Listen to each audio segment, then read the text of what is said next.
ቀይ ባህር በቦሌም ሆነ በባሌ እየተባለ ያለው የትኛው ቀይ ባህር ነው? የአንድ ሀገር ሉዓላዊ ግዛት ነው። which is ምንድነው?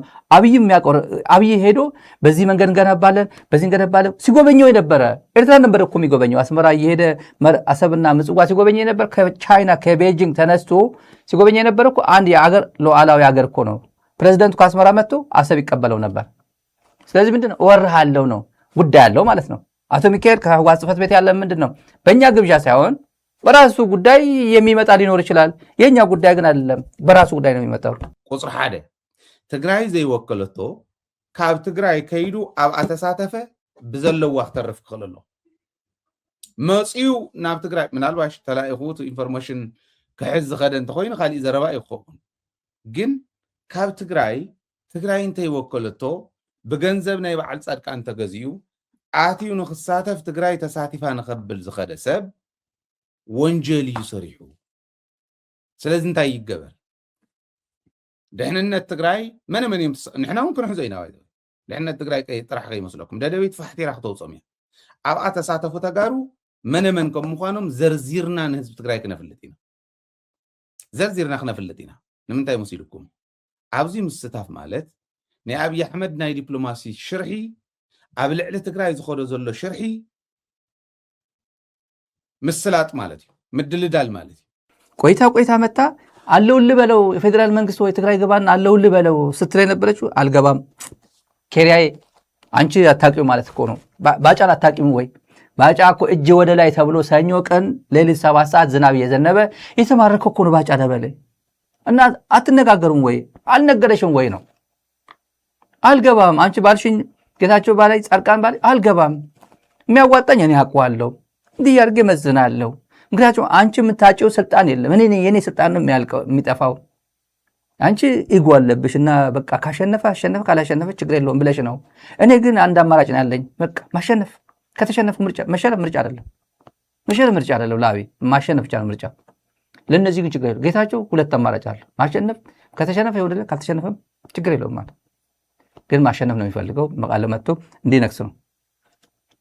የኬሪያ ትግስት በዛ ጊዜው አሁን ነው ብላ ጦርነት ያወጀች ኢትዮጵያን እንታይቲና ኢትዮጵያልና ገዲፍና ምኻድ ግን ይኮነን ዘአምናን ጸረ ትግራይ ትገብሮ ምንቅስቃሳት ኩሎም እሩይ ብቁጽረው ጺና አምጺና ተቃሊስና ክንስዕሮ ክንክለለና እዚ ነዚ ተቃሊስካ እንተ ዘይስዕርካዮ እንታይቲን ኢልካ ስለዝገደፍካዮ ትገድፈካ ዓደ ይኮነን። ኢትዮጵያ ማለት ትግራዋይ ካብ ገጸ ምድሪ ንምጥፋእ እየሰርሕ ዘለኹ ኢላ ብዕሊ ዝነገረት ከዓድ እንድያ ትሕቶ ክትጠፍእ ዲኻ ትደሊ በትሽርሒ ኢትዮጵያ ወይስ ንዕኡ ስዒርካ ካልኦት እውን ንኸይጠፍኡ ክትሕግዝ ትኽእል ኢኻ ትደሊ ኢኻ ዝብል እዩ። ብግልፂ ተናጊሮሞ እዮም መራሕትና እና ናብ ኢትዮጵያ ገጽና ጌርና ንሸነሉ ኩነታት እውን የለን ይትረፍደ ናብ ኢትዮጵያ ንምለሰሉ የለን። ሓደ ዓብዪ ነገር ክትፈልጥዎ ዘለኩም እዚ ትግራይ ናብ ኢትዮጵያ ተመሊሳ ኣብ ኢትዮጵያ ትገብሮ ዝነበረት ምስራሕ ይትረፍ እሞ ኢትዮጵያውያኒና ኢሎም ዝሓስቡ ተጋሩውን የብላን ሕዚ የአብይ ውድቀት መነሻው ማለት ነው። ከፕሪቶሪያ ሰላም ስምምነት በኋላ ተማምኖ የነበረው ህወሓት ከዚህ በኋላ በኔ ስር ሆኖ አማራ ምታ ስለው አማራ ይመታልኛል፣ ወደ ኤርትራ እንዝመት ስለው ወደ ኤርትራ ይዘምትልኛል። ለምን? ትግራይ የወረረ ኃይል ከዚህ አካባቢ የመጣ ስለሆነ ነው። እኔ ያስተባበርኩት ኃይል ከኤርትራና ከአማራ ክልል ያስተባበርኩት ኃይል ስለሆነ ቅሬታ አለበት፣ ሪቨንጅ ይፈልጋል። እሱን ሂሳብ ማወራረድ አለበት። ስለዚህ አስገባዋል ብሎ ሂሳብ አስልቶ ነበር። እሺ ያለ የነበረው ታውቁታለች። የነጌታቸው የነጻድቃን ቡድን ምን እንዳሉ ሰማቸዋል። ብዙ ጊዜ አኩርፎ ወደ አዲስ አበባ የሄዱበት ምክንያትም የሚወራው ከትግራይ ዋናው እሱ ነው የሚወራው። ጌታቸው አይ ቲንክ ይሄ አሁን የገባው ይመስለኛል በደንብ አድርጎ። አንዳንዴም ፏ ያደርገዋል፣ አንዳንዴም ጸጸት ነገር ይሰማል።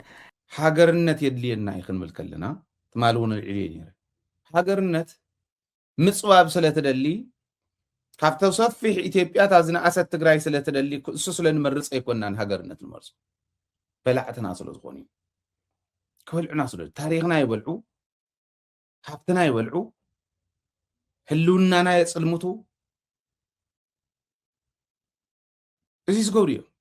ለይትን ቀትሩን ስርሖም ፀረ ትግራይ ምዃኑ ብተግባር እንዳረኣኹሞ መፂኹም ኢኹም። ትግራይ ብግልጽ ትገንጸል ይብሉ ኣለዎ ሕዚ እንተነኣሰ ትበዓል አዳነች አቤቤ ከፈለጉ ይገንጠሉ ዝበልዎ መግደፍዎ ትበዓል ብርሃኑ ጁላ ከፈለጋችሁ መሄድ ይቻላል ዝበልዎ መግደፍዎ አብይ አሕመድ ትማል ተዛረባ ራእዩ ትማል አዲስ አበባ የራሱ ሄድኳርተር ጭምር የራሱ ሄድኳርተር ጭምር በኦላ እና በፋኖ የተከበበ ነው። መከላከያ ሰራዊት 1 ኪሎ ሜትር ራቅ ብሎ እየተያዩ ምንም አክሽን አይወስድም። ምንድነው ስለው በጣም ሰልችቶታል፣ ወታደሩ ሰልችቶታል እና እርስ በርሳቸው እዚህ ሆኖ የኦሮሞ ተወላጆች ስላሉ መከላከያ ውስጥ ያሉ ኦሮሞ ተወላጆች ደግሞ ለኦላ መረጃ አሳልፈው ስለሚሰጡ በቃ ያስበሉናል፣ አንድ ቀን ያስበሉናል ብሎ መከላከያ በጭንቀት ነው የሚኖረው። መተማመን የሚባል የለም ማለት ልክ አማራ ክልል ላይ አማራ ክልል የገባው ወታደር አላል መከላከያ ውስጥ ያሉ የአማራ ተወላጆች መረጃ አሳልፈው የብልጽግና መረጃ አሳልፈው ለፋኖ ይሰጡና ፋኖ መጥቶ እንደሚቀጠቅጠው ማለት ነው። ዘ ሴሚስትሮ ኢን ኦሮሚያ የኦሮሞ ተወላጆች ለኦላ ይሰጣሉ። ኦላ ደግሞ መከላከያ ዮናስ በጣም ጥሩ ቦታ ላይ ያገኝና ጥሩ ሰዓትና ጥሩ መረጃ ካገኘ በኋላ ድባቅ ይመታቸዋል። ሪኦም ታሪክ አፄ ዮሐንስ አበላሹ ታሪክ ምኒልክ ከመይ ገይሩ ከዕንበብ ከም ዝደሊ ራእዩ ታሪክ አፄ ዮሐንስ አበላሹ ታሪክ ኃይለ ሥላሴ ከዕንበብ ከመይ ከም ዝደሊ ራእዩ አፄ ዮሐንስን ምኒልክን ኣይኮነን ፓራሌል ኣቕሚጥዎም ዘሎ ኃይለ ሥላሴን ምኒልክን ስታትዩ ተቕሪፁ ኣብ ቤተ መንግስት ተቐሚጡ ዝነበር ሰብ እዩ ንሃፄ ዮሐንስ ኣጸልሚቱ ታሪክ ሃፄ ዮሐንስ ኣብ ማንም ኩርናዕ ኢትዮጵያ ንኽጽላእ ገይሩ ንምኒልክ ከልብስ ታሪክ መለስ ግሒጡ ጉሒሉ ንባዕሉ ክገብር ብል ዝብል ዘሎ ሰብ እዩ ንቃለሶ ዘለና ውሑዳት ኢና ከም ተጋሩ ይተቃለስና እዩ ከም ኢትዮጵያውያን ንኽቃለስዎ ይገበርና ሓቂ ዘንግስ ሓቂ ዝኣምን ብሓቂ ዝፈሪ ኢትዮጵያዊ ኩሉ ነቲ ሰብ እዚ ክቃወሞ ይገበርና ኢትዮጵያዊነት ትግራዋይነት እንዳበልዕ ዝነብር ከም ምዃን ራዩ አሁን በዘሪሁን ተሾመ TPLF ይገለጻል። ዘሪሁን ተሾመ ማን ነው ቢባል ዝም ብሎ ውዳቂ ነው። ዝም ብሎ ተራ ውዳቂ ነው። ዝንብ ማለት ነው። ዝንብ ቆሻሻ ላይ ታርፋለች፣ ወተት ላይም ታርፋለች። ጥብ ትላለች ወተት ላይ ምን የመሰለ ወተት ላይ ከዛ ሙሉ ወተቱ ይደፋል። መርዝ ነው። ጠላ ላይ ጧት ትላለች ምን የመሰለ ጠላ ላይ ሙሉ ይደፋል። አንዳንዱ ደግሞ ትንሽ ነካ አድርጎ ሰልፍ ሆነውን ይጠጣዋል። ቆሻሻ ላይ ሽንት ቤት ላይም ታርፋለች። ሁሉም ጋር ማረፊያ አታውቅም። ዝንብ በፍጹም አታውቅም። ዘሪሁን ተሾመ ማለት እሱ ነው። ዝንብ ማለት ማረፊያ የማያውቅ ማለት ነው። ከፈለገ ቆሻሻ ላይ ከፈለገ ወተት ላይ የሚያርፍ ነው። ምን የመሰለ ስብዕና ካላቸው ሰዎች ጋር ይውል ነበር ይሄ ሰውዬ። ሃፄ ዮሐንስ ክኽበሩ ነይርዎ 17 ዓመት መሬቶም ክንዲ ጽፍሪ ተኣክል ሓንቲ ኢንች መሬት ይርከቡ። ባንዳ ምኒልክ ግን እንዳሰልዐ ከም ሃንዛ ናይ ሃፍታም ሃንዛ እንዳሰልዐ ንኢትዮጵያ ይሸጣ ነይሩ። ባንዳ ምኒልክ ከምዚ ገይሩ እኳ ኢሉ ጡብካ ቆሪፁካ እዩ ኦሮሞ ኢለ ኣይምሃረን ኣብ ኦሮሚያ ከይዱ ክዛረብ ከሎ ኦኬ እግርኻ እንዳሰልዐ ኢድካ እንዳሰልዐ ባርያ ገይሩ እንዳገዝኣካ ነይሩ ኢሉ ወላይታ ከይዱ ቤንሻንጉል ከይዱ ይምሃረን ነምሓራ እውን ይገደፎን ኣብ ትግራይ እውን ደቂ ሓደ ዓመት እንተይተረፈ እንዳሰለበ ከም ዝነበረ መፅኡ ይምሃረን ነቶም ብቑዕ ንጉስ ብጅግንነቶም ፍሉጥ ብሃይማኖቶም ፍሉጥ ታሪኾም እውን ዘይህግሩ ንጉስ ግን ከዋርድ ሞኪሩ ትግራዋይነት እዩ ዝውቃዕ ዘሎ እንተተረዲእካ ኣጸሊሙ ከጽልሞም ዝኽእሉ ኣይኮኑን ምክንያቱ ዝሰርሕዎ ታሪክ ህያው ስለ ዝኾነ ኣብ ልዕሊ መሬት ስለ ዘሎ አንደኛ ትላንት ሐምሌ 5 ነው ታሪክ የሚያውቁት የልደታቸው ቀን ነው። ሐምሌ 5 ነው የተወለዱት ነው የሚባለው። አፄ ዮሐንስ ማለት አፄ ዮሐንስማ መተማ አንገታቸው ለኢትዮጵያ ሲሉ መተማ ይሰጡ ነው የሚለው ታሪክ የሚያውቁት ነው።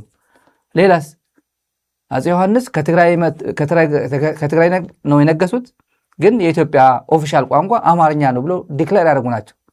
ማንም ዲክሌር አደረገው? እሳቸው ናቸው ዲክሌር ያደረጉት። ቤተ መንግስት ገቡ ንጉሠ ነገሥት ናቸው እና አማርኛ ነው ዲክሌር እንትን ያደረጉት። በየፍርድ ቤቱ ጭምር የፍርድ ቤት እንትን ጭምር አማርኛ እንዲሆን ያደረጉት እሳቸው ናቸው የሚባለው እሱ በፍርድ ቤት ጭምር ኢቭን ትግራይ የሰማሁት እንደዚህ ሂስትሪ ያነበቡ ሰዎች የነገሩኝ ሰው በፍርድ ቤት ጭምር ይሄ ፍርድ ቤት ቋንቋ ያደረጉት ጭምር እሳቸው ናቸው። በባህላዊ ፍርድ ቤትም ቢሆን ማለት ነው። የአማራ ተቆርቋሪ አብይ ነው ወይስ ተፈራ ማሞ ነው? ከበሻሻ መጥቶ ስለ ትግራይና አማራ ግንኙነት ያወራል። ስለ ትግራይና አማራ ግንኙነት አብይ አህመድ የበሻሻው አብይ አህመድ ነው የሚያውቀው ወይስ ተፈራ ማሞ ነው የሚያውቀው? አማራ የገጠመው ችግር አሁን አማራ ያለበት ሁኔታ ወቅታዊ ሁኔታ የአማራ ህዝብ አያውቀውም። ዲያስፖራ አይገነዘብም። አማራ እንዴት አድርጎ እንደተበደለ፣ አማራ እንዴት አድርጎ እንደተቀጠቀጠ በድሮን አርቢትራሪ ዝም ብሎ እንደሚገድል፣ ሴቶች እንደሚደፍር አታውቁም? ያ ዶክመንተሪ አታውቁትም? የእንግሊዝ እንትን ያወጣው ዶክመንተሪ ሰው መሆኔ ጸጸተኝ ለምን ተወለድኩ አልኩኝ ያለችው ወደ ደብረታቦር ያቺ ልጃገረድ የተሰራው ዶክመንተሪ እሱን በቃ ይከብዳቸዋል ማየት አይደል? ዝም ብሎ ቲክቶክ የአንድ ደቂቃ ቲክቶክ ለምደው ሰው የአንድ ደቂቃ ቲክቶክ ላፍላፍ አድርጎ ዘና ካለ ይደግመዋል፣ ደገም ያደርገዋል።